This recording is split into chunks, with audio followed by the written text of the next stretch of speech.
On the afternoon of August 14, 1945, Dean Acheson stood at the window of his office in the State Department building, watching crowds gather on the streets of Washington to celebrate Japan's surrender.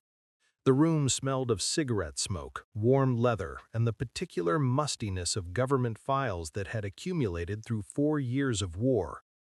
He was 52 years old, a Yale-educated lawyer from Middletown, Connecticut, whose patrician bearing and carefully trimmed mustache conveyed the cultivated authority of a man accustomed to moving through the corridors of power. As Under-Secretary of State, he had spent the war years managing economic warfare, the blockades, the asset freezes, the financial strangulation that had complemented military operations against the Axis powers. Now, watching the celebrations below, he understood that his real work was only beginning. The war that was ending had destroyed the world that Acheson had known. The European empires that had governed much of Asia and Africa were shattered, their metropolitan centers in ruins, their colonial administrations collapsed or collapsing. The balance of power that had structured international relations since the Congress of Vienna had been swept away, replaced by a configuration that no one fully understood. Two continental superpowers facing each other across the rubble of what had been the world's political and economic center. The institutions that had managed international affairs before 1939 had failed catastrophically. The League of Nations, the gold standard, the network of treaties and understandings that had given some semblance of order to the international system, all of it was gone. What would replace it remained to be determined, and the determination would fall to men like Acheson, working in offices like this one, making decisions whose consequences would extend far beyond anything they could foresee. The documents on his desk that afternoon outlined problems whose solutions would shape a next century of human history. Germany lay divided among four occupying powers whose wartime alliance was already fraying. Japan awaited occupation by American forces whose mission had been defined in the vaguest terms: democratization, demilitarization, words that translated to thousands of specific decisions yet to be made. China was sliding toward civil war between nationalist and communist forces whose conflict the Japanese surrender had suspended but not resolved. Korea, liberated from Japanese rule, had been divided along the 38th parallel by a line drawn in haste by American officers who needed some boundary for accepting Japanese surrenders, a line that was supposed to be temporary and administrative, that would become permanent and lethal. Acheson had not sought this moment, but he had prepared for it. His legal training had instilled habits of systematic analysis that the chaos of wartime governance had refined rather than abandoned. He understood that the decisions being made in Washington during these weeks and months would establish frameworks within which international politics would operate for generations, that the lines drawn on maps, the institutions created, the alliances formed and refused would constrain and channel conflicts that he could not predict, but whose shapes he was helping to determine. The war had been won, the peace was entirely uncertain. The choices available would narrow rapidly as occupation forces established facts on the ground and political settlements hardened into permanent arrangements. The celebrations in the streets below reflected a nation's relief that the dying had stopped, that sons and husbands would return, that the factories could convert to peacetime production and normal life could resume. Acheson felt none of that relief. He felt instead the weight of responsibility that victory had transferred from military commanders to civilian officials, from the generals who had won the war to the diplomats and administrators who would have to secure whatever the winning was supposed to have achieved. The Soviet Union, whose armies had borne the greatest burden of defeating Germany, was already establishing control over Eastern Europe in ways that contradicted every assurance Stalin had given at Yalta. The colonial peoples whose lands had been fought over were demanding independence that their European rulers were not prepared to grant. The atomic bombs that had ended the Pacific War had introduced a factor into international relations whose implications no one yet understood. Acheson turned from the window and returned to his desk. The files awaiting his attention concerned decisions that could not be postponed: occupation policies, reconstruction priorities, the thousand details through which grand strategy translated into administrative reality. The world that World War II had destroyed would not rebuild itself. The world that would replace it was being constructed, document by document, decision by decision, in offices throughout Washington where men who had planned for victory were now planning for a peace that would prove more complicated than any of them imagined. 3 weeks after Acheson watched the celebrations from his Washington window, half a world away, Ho Chi Minh stood on a wooden platform in Ba Dang Square in Hanoi, preparing to address a crowd that stretched beyond his ability to count. The air smelled of rain-soaked earth and the press of human bodies. Hundreds of thousands of Vietnamese who had gathered on September 2, 1945, to witness what their leader was about to proclaim. Ho was 55 years old, a slight figure with a wispy beard and eyes that reflected decades of exile, imprisonment, and revolutionary organizing across 3 continents.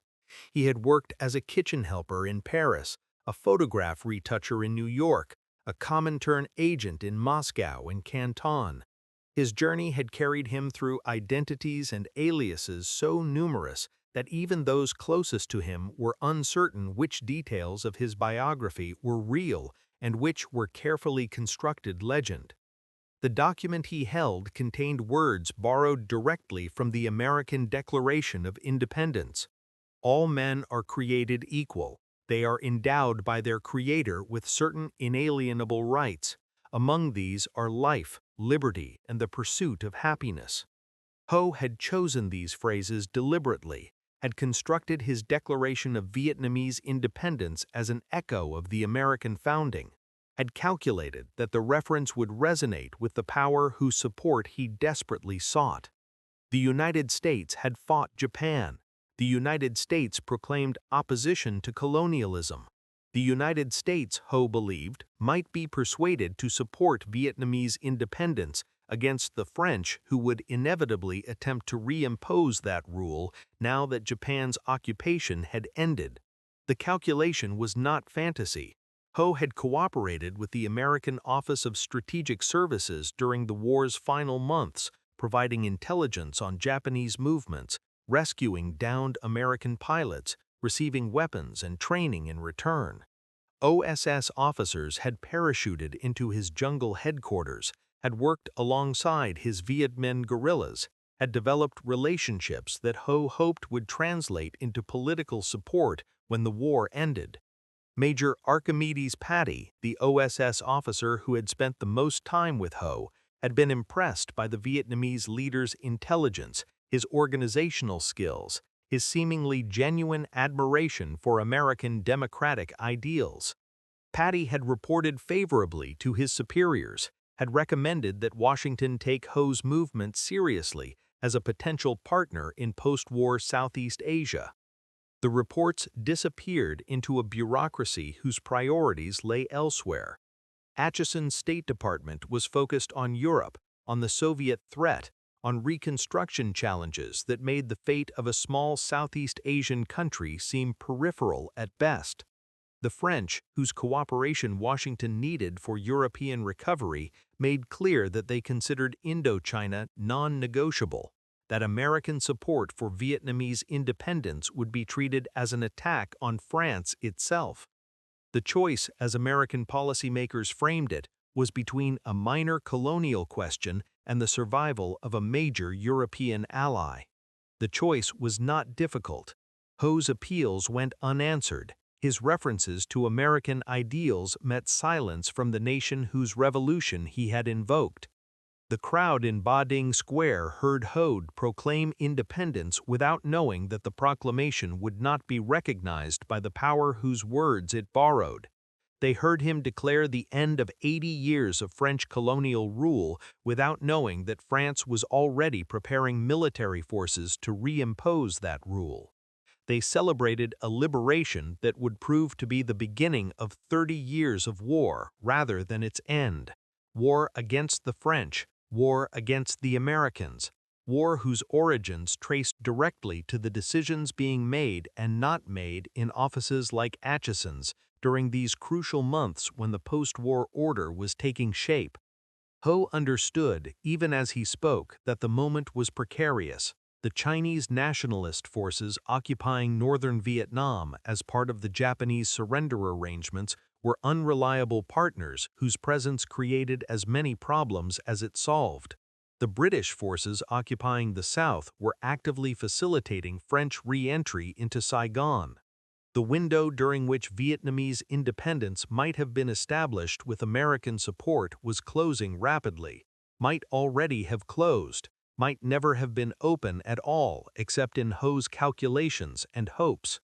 The words he spoke that September morning would echo through decades of conflict, their American cadences a permanent reminder of the path not taken, the alliance not formed, the alternative history foreclosed by decisions being made in Washington offices where Vietnam barely registered as a concern. The division of the world proceeded through decisions that seemed temporary when made and proved permanent in ways their authors did not intend.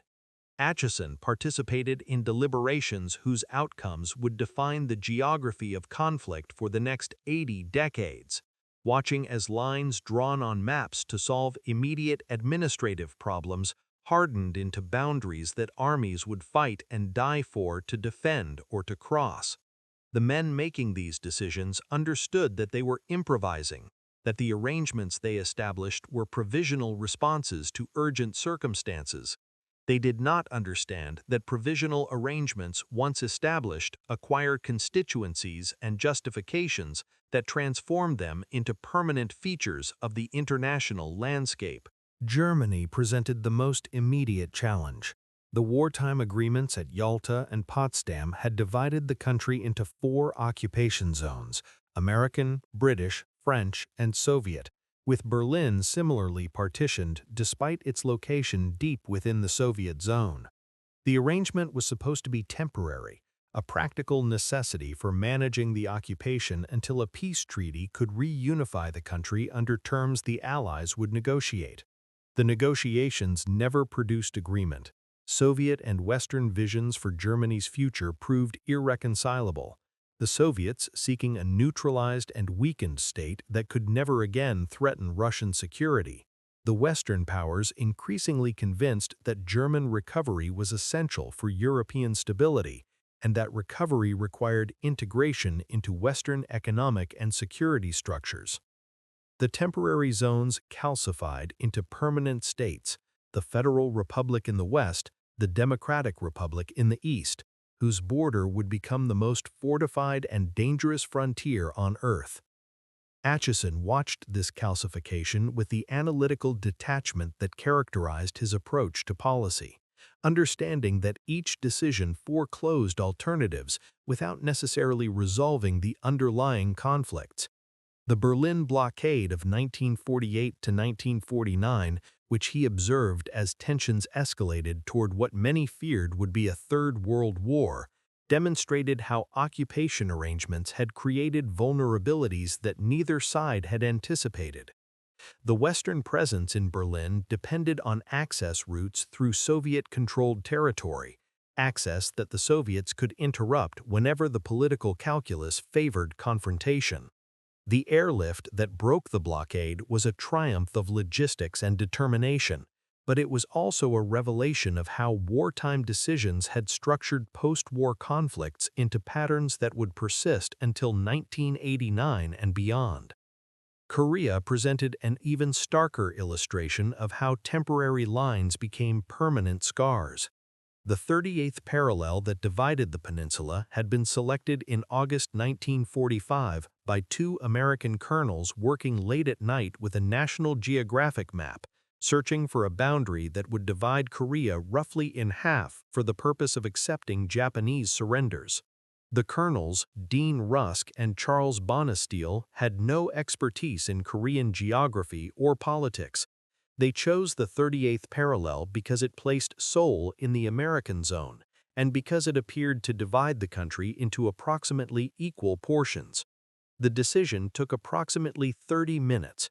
Its consequences would include a war that killed millions, a division that separated families for generations, and a confrontation that remains unresolved 80 decades later, with nuclear weapons now arrayed along a boundary that two tired officers drew in haste because they needed some line, and that one seemed as good as any other.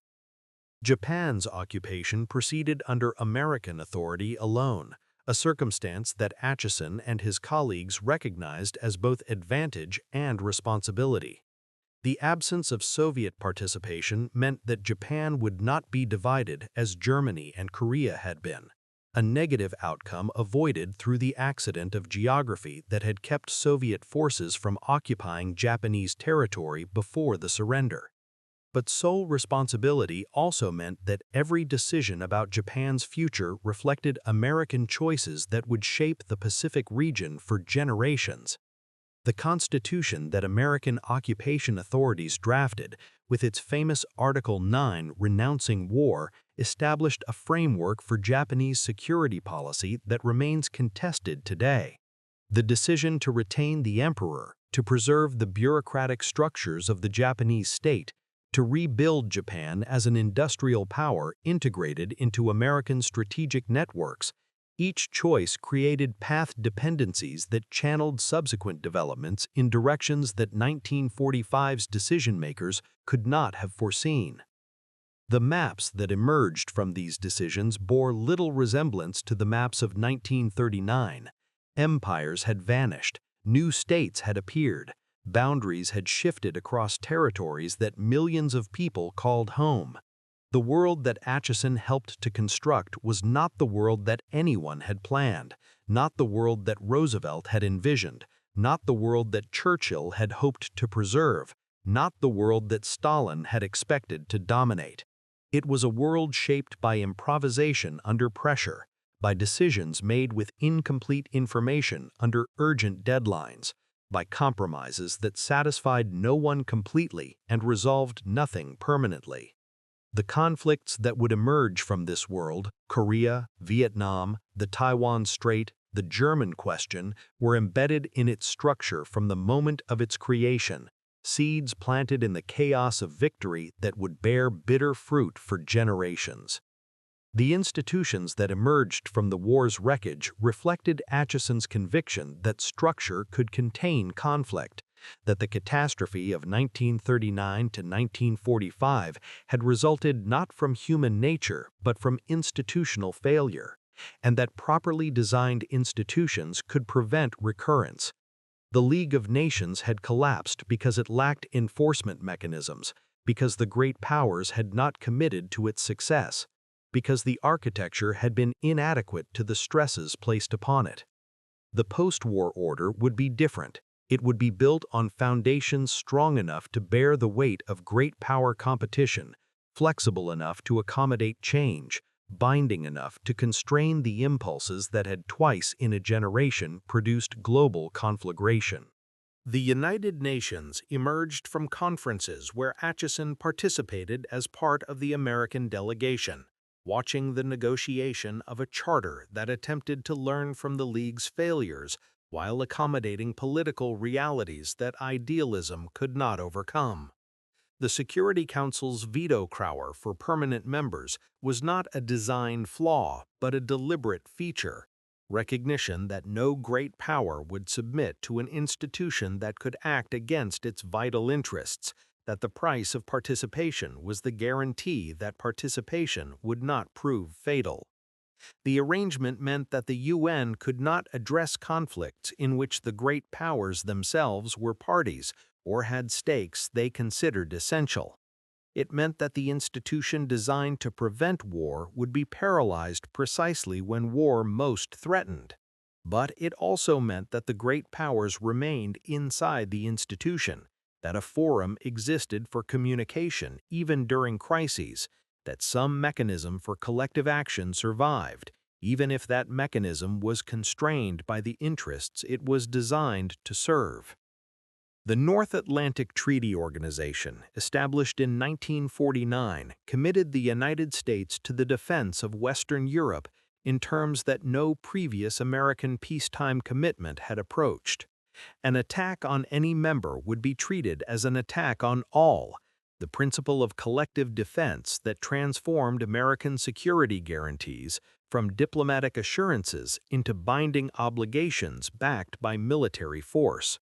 The treaty institutionalized the American presence in Europe that wartime victory had established, converting temporary occupation into permanent alliance, ensuring that the United States would not retreat into isolation as it had after 1918. The structure Acheson helped create would outlast the Cold War it was designed to address, would expand to include former adversaries, would remain the foundation of transatlantic security relations into a century that its founders could not have imagined. The economic institutions that accompanied these security arrangements proved equally durable. The Bretton Woods Conference of 1944 had established the International Monetary Fund and the World Bank, institutions designed to prevent the economic nationalism and competitive devaluations that had deepened the Depression and contributed to the political instabilities that produced the war.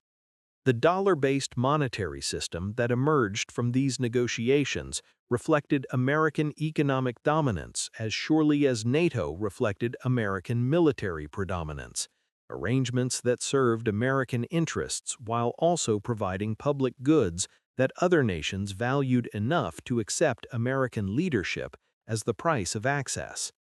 The system would evolve, would experience crises that required adaptation, would eventually abandon the fixed exchange rates that had been its original foundation. But the institutions themselves would persist, their missions expanding, their memberships growing, their influence shaping economic policies in countries that had not existed when the original agreements were signed. Acheson understood that institutions reflected power relations rather than transcending them, that the post-war order was an American order because American power had created it, that its durability depended on continued American commitment and continued American predominance. The architecture he helped create was not neutral.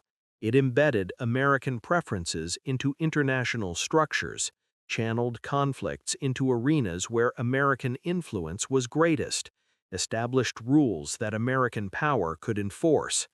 The arrangement served American interests, but it also served interests that other nations shared, interests in stability, in predictability, in mechanisms for resolving disputes short of war.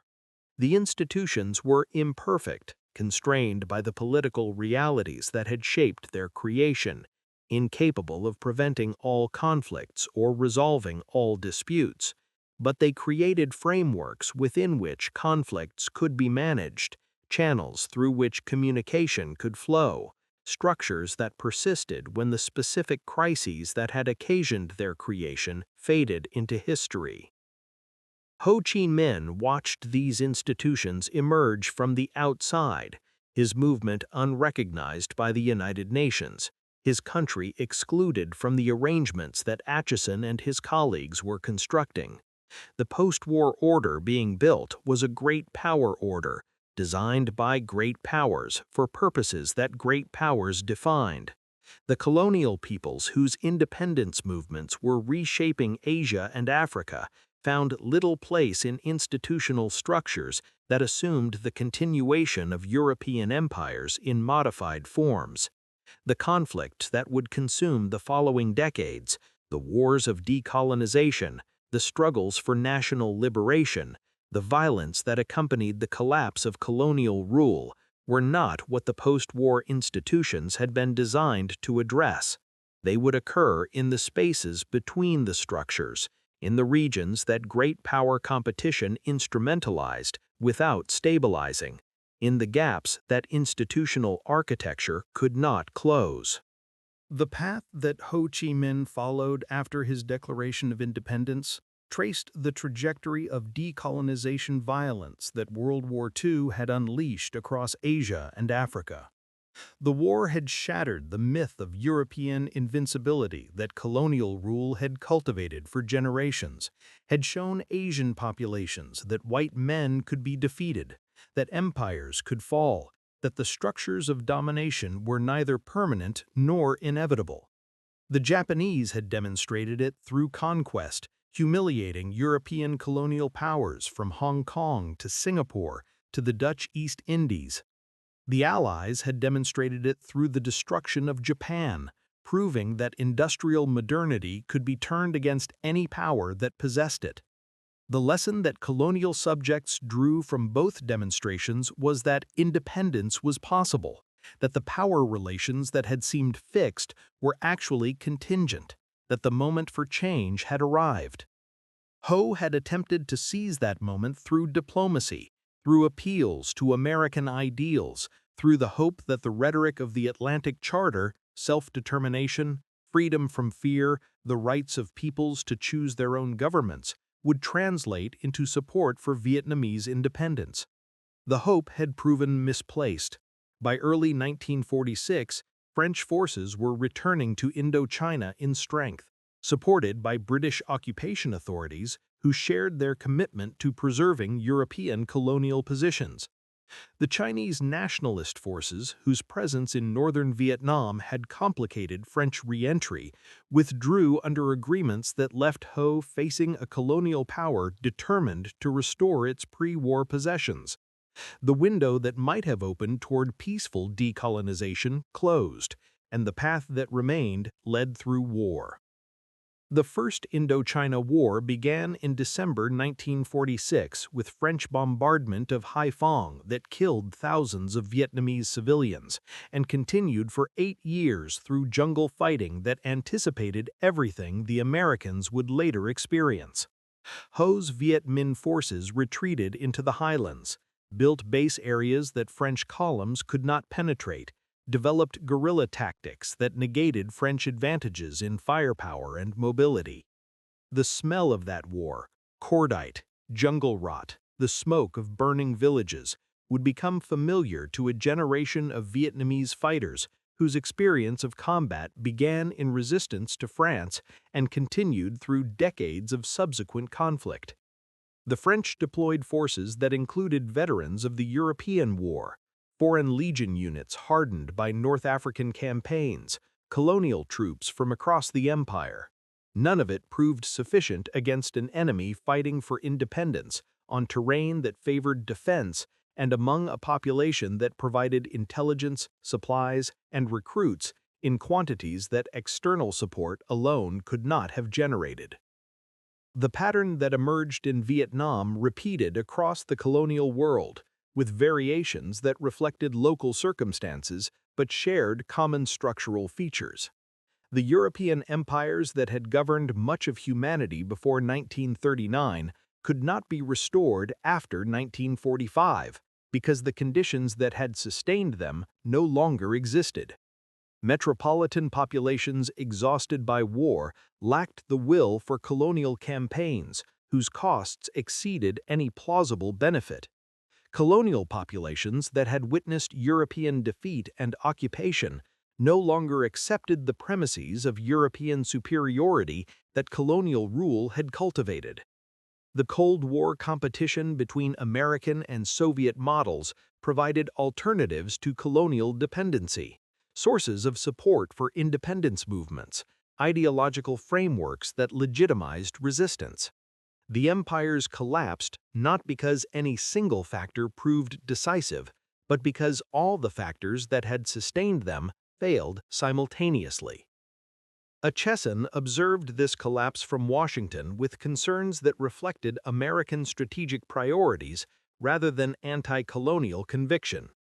The State Department he would soon lead as secretary faced a dilemma that had no satisfactory resolution. Support for European allies required accepting their colonial positions, while opposition to communism required competing for the allegiance of peoples whom those colonial positions alienated. In Indochina, the dilemma produced policies that satisfied no one. Lukewarm support for French military operations, rhetorical gestures toward eventual independence, financial assistance that prolonged the war without determining its outcome.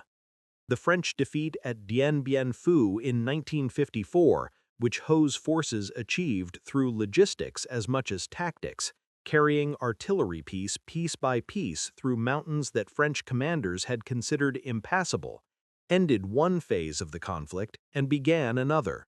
The Americans who replaced the French inherited a situation whose origins lay in decisions made a decade earlier, when Ho's appeals had gone unanswered and the path toward confrontation had opened. Ho Chi Minh emerged from the French War leader of a state that controlled only the northern half of Vietnam, the division at the 17th parallel, another line on a map that was supposed to be temporary and proved enduring.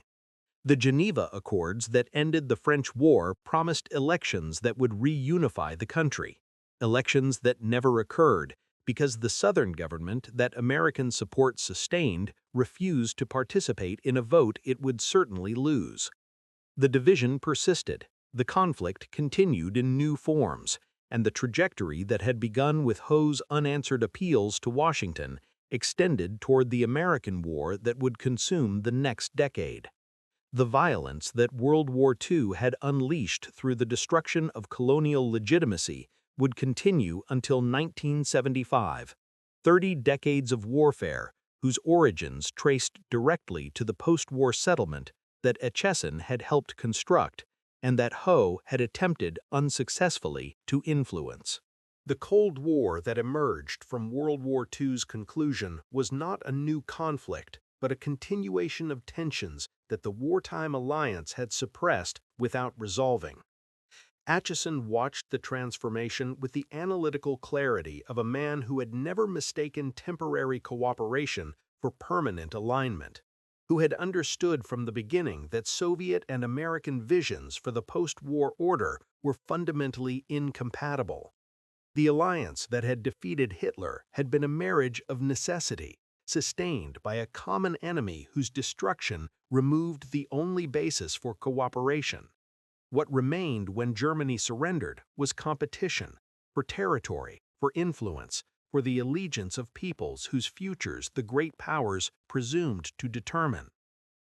The framework within which this competition would unfold took shape through crises that Acheson experienced directly, each crisis revealing the contours of a conflict that would structure international relations for half a century.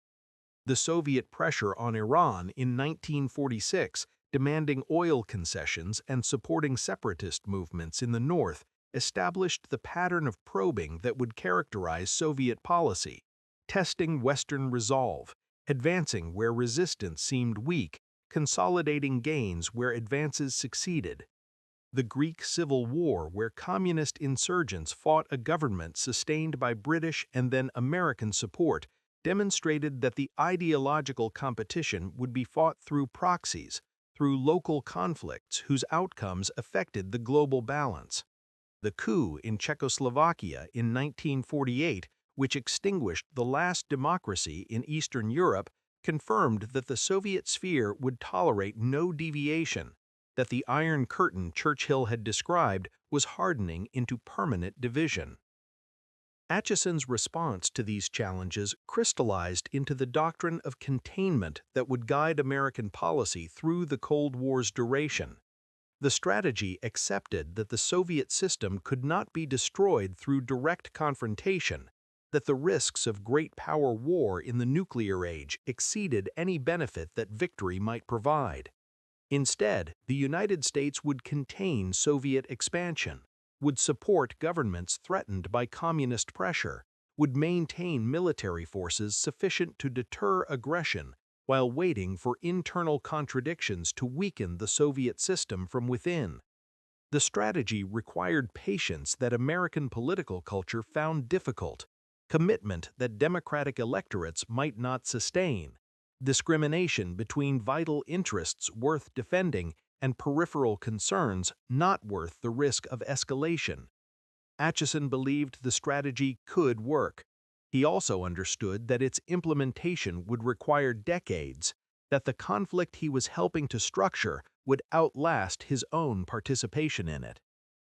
The speech he delivered on January 12, 1950, to the National Press Club illustrated both the strategy's logic and its limitations.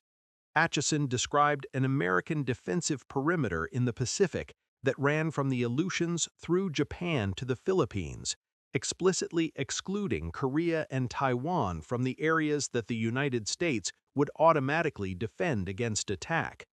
The exclusion was not an invitation to aggression.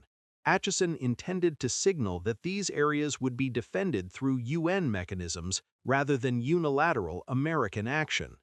But the signal that reached Pyongyang and Moscow was different from the signal Acheson intended to send. 5 months later, North Korean forces crossed the 38th parallel, launching an invasion that the defensive perimeter speech may have encouraged by suggesting that American response was uncertain. The Korean War that followed demonstrated how the structures created by World War II channeled conflicts into patterns that the structure's architects had not anticipated. The division of Korea had been an administrative convenience that became a permanent boundary. The American occupation of Japan had created a strategic position that Korean conflict directly threatened. The United Nations, designed to address precisely such aggression, authorized a response that committed American forces to a war that would last 3 years and kill millions.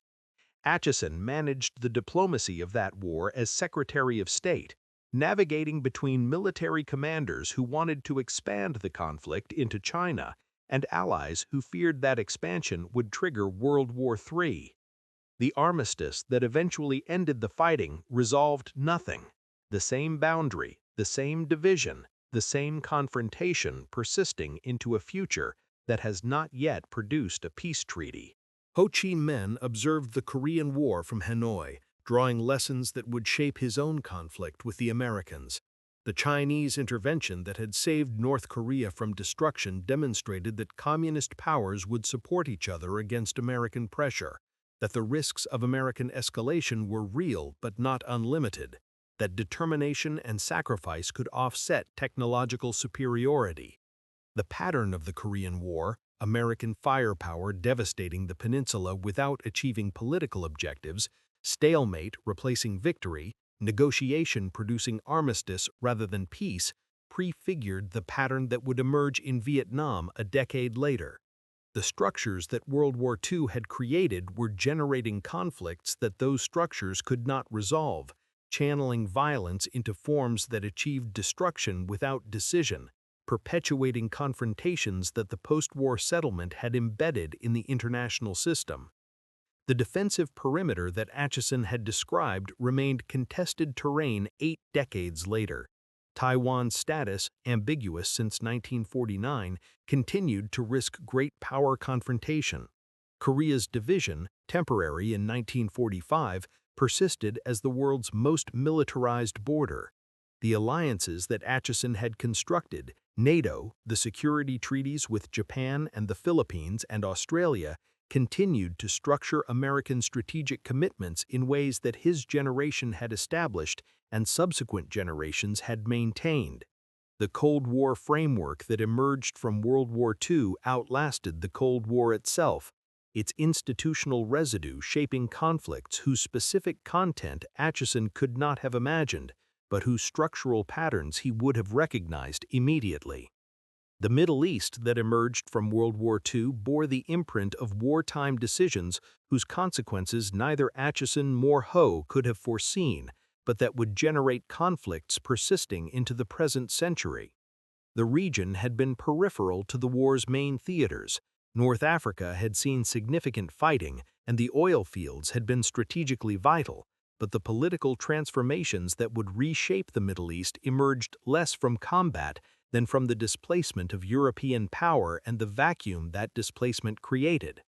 The British Empire that had dominated the region since the First War emerged from the Second too weakened to maintain its position, too exhausted to manage the contradictory commitments it had accumulated, too diminished to prevent the unraveling that wartime promises had made inevitable. The Palestine question illustrated how wartime decisions created post-war conflicts with particular clarity. British promises to both Arab and Jewish populations had proven incompatible before 1939, and the war had intensified the incompatibility beyond any possibility of resolution. The Holocaust had transformed Zionist aspirations from a political movement into a moral imperative that Western governments could not ignore. The survivors of European genocide demanded a homeland, and the demand carried weight that pre-war diplomacy had not possessed. The Arab populations who had inhabited Palestine for generations faced displacement by a movement whose legitimacy derived from crimes committed in Europe by Europeans against Europeans, crimes for which Palestinians bore no responsibility, but whose consequences they would be expected to absorb. The British, unable to satisfy either party and unwilling to bear the costs of continued mandatory administration, referred the question to the United Nations and withdrew. Acheson participated in the deliberations that produced the Partition Plan of 1947 and the recognition of Israel in 1948, decisions that reflected American domestic politics as much as strategic calculation. The State Department professionals whom Acheson supervised largely opposed partition, arguing that support for a Jewish state would alienate Arab populations whose oil resources and strategic positions American policy could not afford to ignore.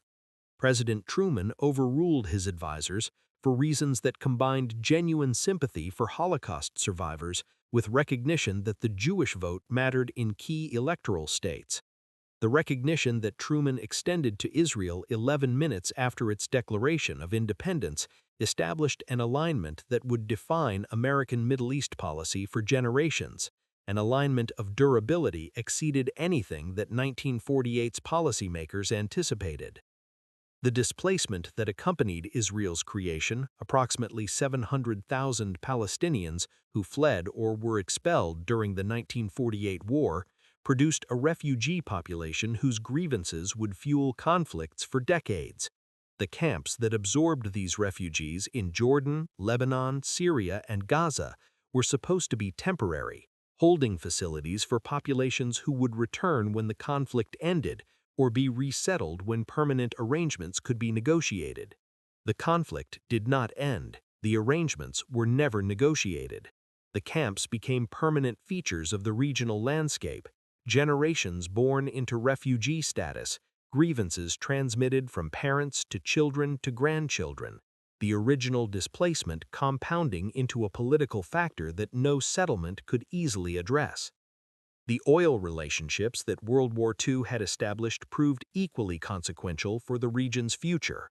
American companies had secured concessions in Saudi Arabia during the war years, agreements that gave the United States access to petroleum reserves whose scale dwarfed anything previously discovered.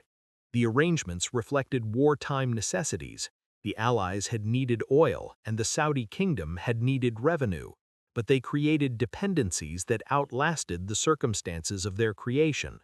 American security guarantees for the Saudi monarchy exchanged for reliable oil supplies and recycling of petroleum revenues through American financial institutions established patterns that persisted through transformations that neither party had anticipated.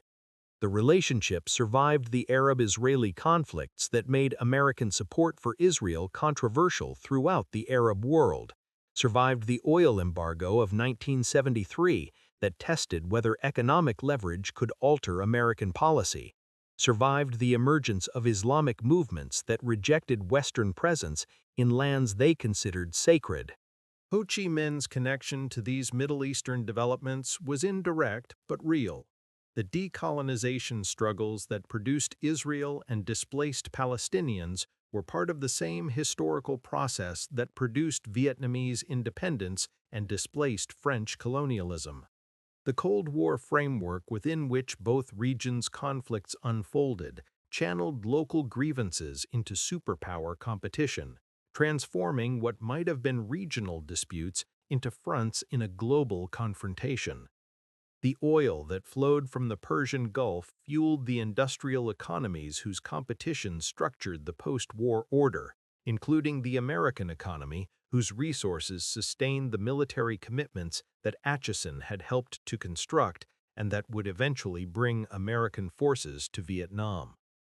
The structures that World War II had created in the Middle East, the borders drawn by colonial powers, the states established through great power decisions, the alliances formed around oil and strategic position, proved as durable and as generative of conflict as the structures created elsewhere. The Arab-Israeli Wars of 1956, 1967, and 1973 occurred within frameworks that 1948's decisions had established. The Iranian Revolution of 1979, which overthrew a monarchy that American and British intervention had sustained since 1953, reflected grievances accumulated through decades of Western interference whose origins traced to wartime strategic calculations. The wars that followed, the interventions and occupations that continued into the 21st century, unfolded in a region whose political geography bore the imprint of decisions made when Acheson was managing American foreign policy and Ho was fighting for Vietnamese independence.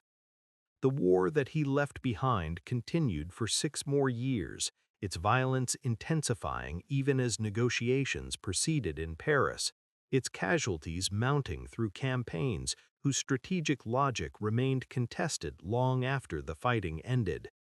The American forces whose intervention Ho had anticipated and prepared for proved as incapable of achieving political objectives through military means as the French had been, their firepower devastating the countryside without defeating the movement that the countryside sustained.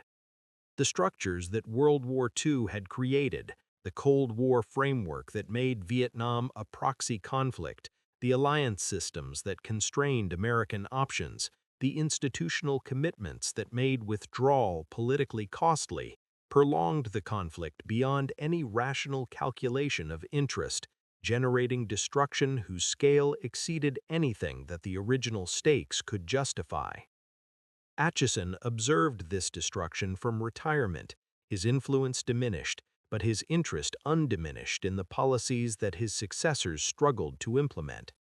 He had left the State Department in 1953, when Eisenhower's election ended Democratic control of the executive branch, had returned to his law practice in Washington, had remained available for consultation by presidents who valued his experience even when they rejected his advice. The Vietnam War troubled him in ways that his public statements did not fully reveal. He had helped construct the containment framework that justified American intervention, had participated in decisions that committed American credibility to outcomes in Southeast Asia, had contributed to the intellectual architecture within which the war made sense. But he had also understood limits that his successors seemed to have forgotten: the difference between vital interests and peripheral concerns, the importance of matching commitments to capabilities, the danger of wars that could not be won at costs that could be borne.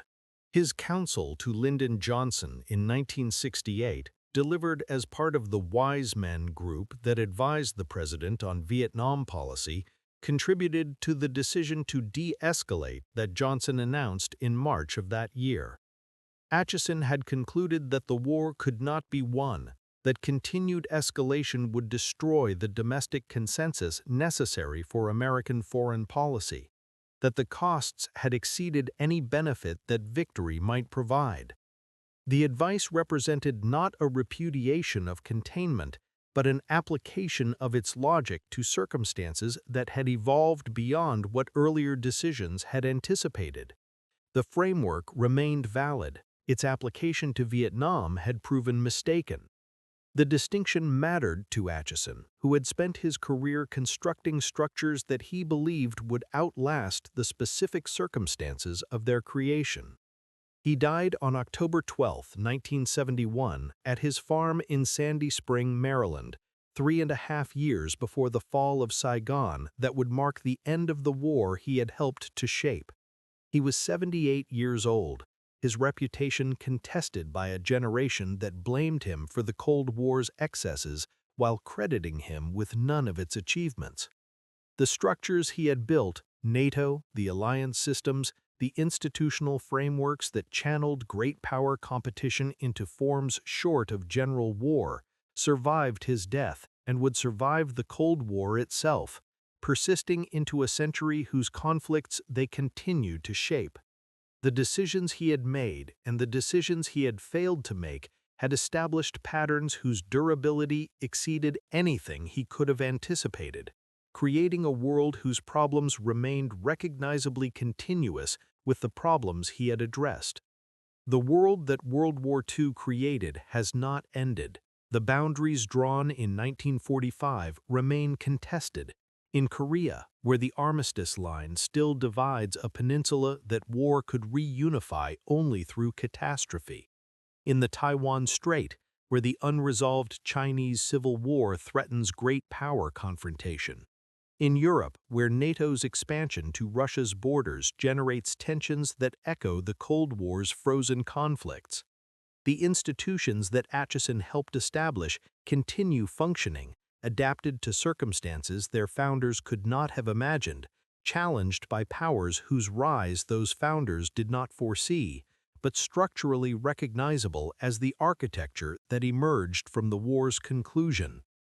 The decolonization struggles that Ho embodied have subsided, the empires dissolved, the independent states established, but the borders that colonial powers drew and the conflicts that colonial policies created persist in forms that reflect their origins. The war that killed 60 million people between 1939 and 1945 continues shaping the conflicts in which people die today. In Ukraine, where boundaries and alliances trace to wartime decisions. In the Middle East, where structures established during and after the war generate violence that the structures cannot resolve. In the Pacific, where the arrangements that Acheson constructed and that Ho resisted remain contested by powers whose competition threaten outcomes that neither man would have welcomed. The world they helped to make was not the world either intended. It was the world that emerged from decisions made under pressure with incomplete information, in circumstances that demanded action before understanding was possible. The consequences of those decisions extend beyond any horizon that their authors could have perceived, generating conflicts that will continue until new decisions establish new structures that will themselves generate consequences equally unforeseeable, equally persistent, equally tragic in the gap between intention and outcome that defines the human encounter with history.